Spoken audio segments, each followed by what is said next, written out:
Okay, who will lead the prayer? Ma'am? Ma'am? Wala mo volunteer? Ma'am? Ikaw na lang, sis. Ako na prayer kahapon. Okay, Jesseline, please lead the prayer. Tayo'y tumayo at manampalataya sa poong may kapal.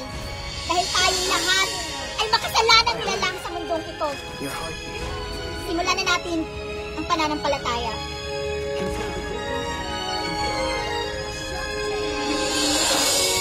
With the life behind and actions from above,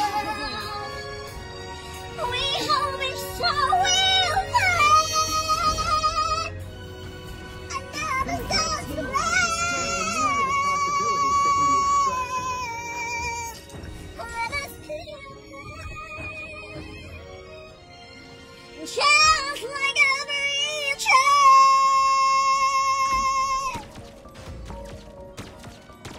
Kung ikaw man ay nakagawa ng isang pagkakamali, ay kailangan mong baguhin ang iyong sarili. Para sa mga tao minamahal mo dito sa mundo. Para sa Panginoon at para sa sarili mo. Sikapin mo na baguhin ang iyong sarili. Send to chances of it.